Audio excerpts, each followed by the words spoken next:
Guys, the Sega Saturn just passed its 30th anniversary over here in the UK, and I thought it'd be a good time to do a top 5 video for the games on the system, similar to the way I done the Dreamcast video a little while ago. I actually still have a Sega Saturn, and I've been trying to catch up with a bucket list of games that I've not played over the years, but there is 5 that I have on my list that really do stick out to me on this machine, and I'd like to go over them here. Obviously there's a bunch of games that I've still not played on the system, hence why I still have one, and I'm slowly trying to get through them. But I remember back in the day, there was not a lot of people in my year at school that even had heard of a Sega Saturn back then. I was one of the only people that actually had one. All the rest of the kids in my class, all they had was a PlayStation back then. Obviously, little did we know that the PlayStation would go on to become this mega powerhouse that it ended up becoming, and the actual Sega Saturn would only have a total of 3 years of support over here in the UK. It ran from 1995 to 1998, 3 years, and that's all we got. And I remember thinking back then, even as a kid, when my parents told me that the machine cost £400 for the standard machine alone, no games. Even back then as a kid, I thought that was quite a sum of money, especially considering what PlayStation were charging back then. I'd like to start off my list talking about this fun little beat 'em up that I used to play with my cousin. Just an absolutely addictive game. I can honestly say it kind of just plays similar to what you would think a 3D Streets of Rage would play like. There wasn't a lot of games like Streets of Rage on the Sega Saturn, in all honesty, but I honestly think this is the one that came the closest to what a Streets of Rage would have been, and that is Die Hard Arcade. I'm sure everybody is aware of the Die Hard movie franchise, but the Sega Saturn had an exclusive beat-em-up called Die Hard Arcade. Over in Japan, though, it was called Dynamite Deca. The reason for that is they didn't actually have the license to the Die Hard movie franchise over there, so they had to make it an original product, but it basically has the exact same gameplay as Die Hard Arcade. It's a beat 'em up, there's not really much to say about it. You make your way through waves of enemies and fight a multitude of bosses along the way, trying to save the president's daughter, who was kidnapped by a bunch of terrorists. And because the game is actually cooperative play, one cool thing about the ending is if both of you guys are still alive at the end, you have to fight amongst yourselves to see who has protection over the president's daughter, who becomes her future bodyguard. It's a fun game.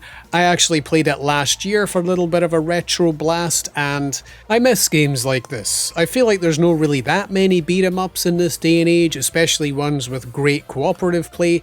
The last one I played I truly enjoyed was Streets of Rage 4. Sometimes I find that beat-em-ups can be a bit on the short side, but that's really the way they've always been made, and there's not much you can do about it. What's really funny is the game actually did get a sequel a couple of years later on the Sega Dreamcast. People like myself were oblivious back then that Die Hard Arcade had even had a sequel. And the reason for that is, over here, it was actually called Die Hard Arcade on the Sega Saturn, but like I said, in Japan they did not have the Die Hard license, so they had to call it Dynamite Deca. And what they done for the Dreamcast was they couldn't get the Die Hard license once again for any of the games, so they had to release it under Dynamite Cop. And I actually played it for the first time a couple of years ago, and it plays exactly the same as a sequel would for Die Hard Arcade. Pretty sad that we did not know about this game back in the day, but it's nice to see that the series did not die with just Die Hard Arcade alone. One last piece of cool trivia about the game, if people are actually interested in playing it in this day and age, you can actually buy it on the PlayStation Network, and that is because the game got a re-release on the PlayStation 2 in Japan back in 2006, but what Japan did is they actually put it on the PlayStation 3 Network. So if you create a Japanese account, go over to the Japanese PlayStation Store, you can actually buy it there and play it. And one cool thing about the game is it actually did get a remastered graphical overhaul. So it looks really cool in the newer graphics, but they gave you the best of both worlds. Old graphics and new graphics. So if you fancy playing it, that's a really good way of playing it. If you don't want to play it that way, you're going to need a Sega Saturn. I firmly believe that one of the best times to be a Mortal Kombat fan ever was in the mid-90s. And that's because the games were really hard to beat as far as fighting games goes. And when it came to the Sega Saturn, it was lucky enough to have Ultimate Mortal Kombat 3, which is by far the best version of Mortal Kombat 3 to ever exist in my honest opinion. I first played Ultimate Mortal Kombat 3 when I was over in Florida. Me and my parents used to go over for family holidays every year to Florida, and there was a specific diner we would go to like every morning for breakfast and evening for dinner. And guess what they had in that diner? An arcade, which was something I was never used to. You'd go to restaurants and places like that to eat, never to play video games. But they had so many arcade cabinets in there, I couldn't believe what I was seeing. And one of the games I saw was a game called Ultimate Mortal Kombat 3.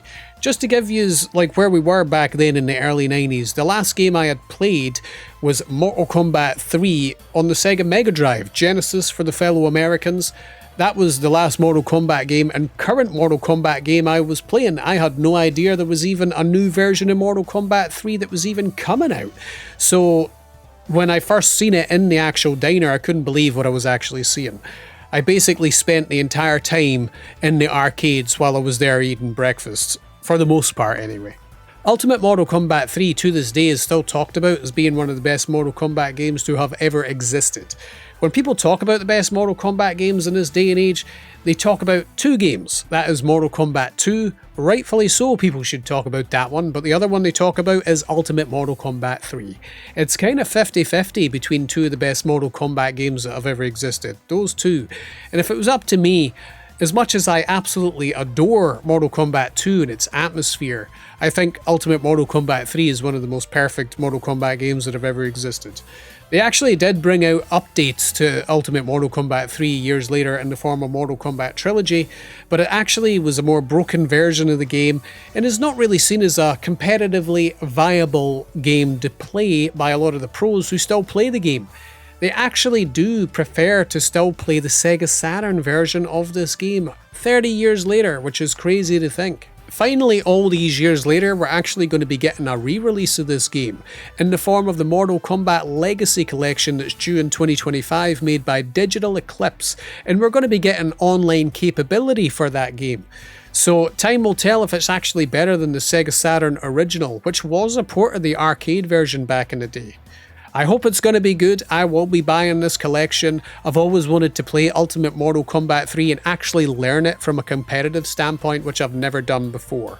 Looking forward to it, but I have to include Ultimate Mortal Kombat 3 on my list of top 5 games for the Sega Saturn. I just think it existed in a time where Mortal Kombat was at its peak with a fan base, and if you were around in that day and age, you'll know exactly what I'm talking about and just how special this game is. The next game on my list I still feel is a bit of an underrated game that was made by Sonic Team back in '96, and that is Nights into Dreams. You know, playing these games over the years, I've never really sat and wondered what half the story is about in some of these old games that I played while I was growing up. And I don't think you need to know the ins and outs of some of these stories that are in the game. They were just pure fun, and that's kind of what I'm here to talk about, why I even enjoy Nights into Dreams. You play as Elliot, you play as Claris in this game, and basically you merge with knights, and it's basically like a platformer that takes place while you're flying around in the sky. That's the thing I can actually only say it resembles, is that of a platformer. And because it's made by the Sonic team, it does kind of share similar vibes to some of the Sonic games. I honestly feel like this is one of the best soundtracks I've ever heard in some of games over the years. Still, a lot of people play this soundtrack on some of their YouTube channels in the background, and you can see why. It's just feel-good music as a whole. It goes perfectly with the type of gameplay that Nights into Dreams actually provides, which is honestly a point-scoring game.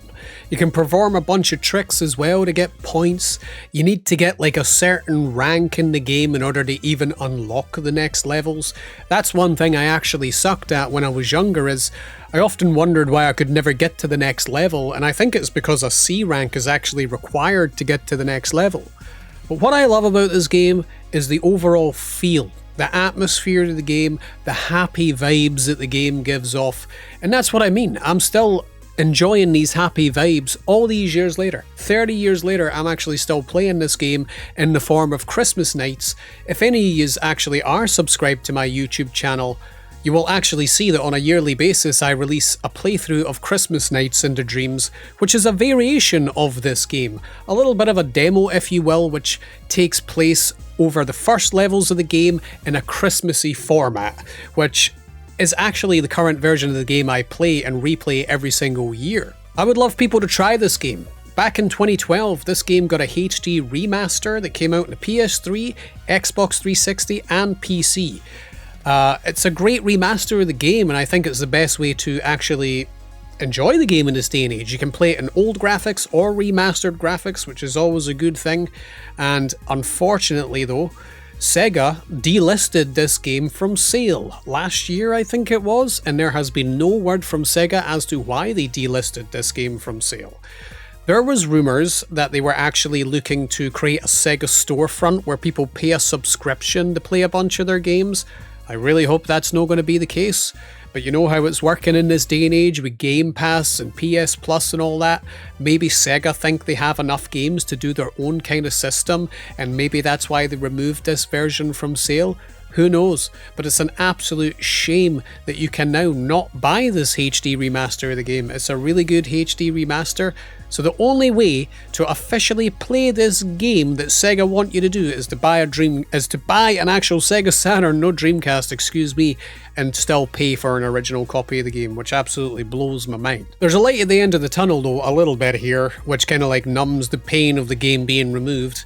There was a sequel to this game. It was called Knight's Journey of Dreams, and it came out on the Wii back in 2007, 2008 here, I think. And it's a really, really, really good sequel. Another underrated game. So if any of you still actually have a Wii or a Wii U and you fancy playing something Knights related, you actually cannot go wrong with the sequel, Journey of Dreams. And I hope we get a sequel to that one day. I hope so. But nonetheless, I'm putting Knights in here in my top 5 for the Sega Saturn. This memory is still like burned into my brain all these years later. I'm not entirely sure what age I was 6, maybe 7.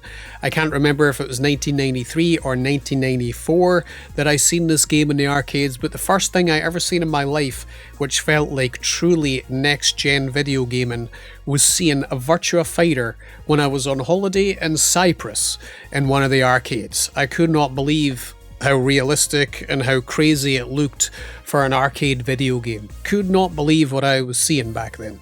Obviously, Virtua Fighter was important for video game history, I feel. One of the best fighting games of all time, most important. We're currently sitting here in this day and age still waiting on Virtua Fighter 6, which was announced a little while ago. But the original games were made by Yu Suzuki, an absolute legend in the video game field, and creator of Shenmue, one of the games I talked about in my top 5 for the Sega Dreamcast. It's crazy to think back in the day how quick we got sequels to some video games. Like, when you think about it now, it's just unimaginable. Back then, I'd only been playing Virtua Fighter 1 on my Sega Saturn for like a mere 6 months before Virtua Fighter 2 came out. That's hard to believe. Like, it wasn't even a year when the sequel was on the shelves.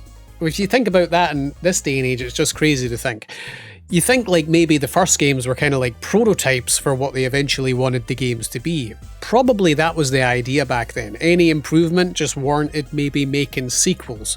Who knows what they thought back then, but when I say that Virtua Fighter 2 is 100 times better than Virtua Fighter 1, I truly do mean that.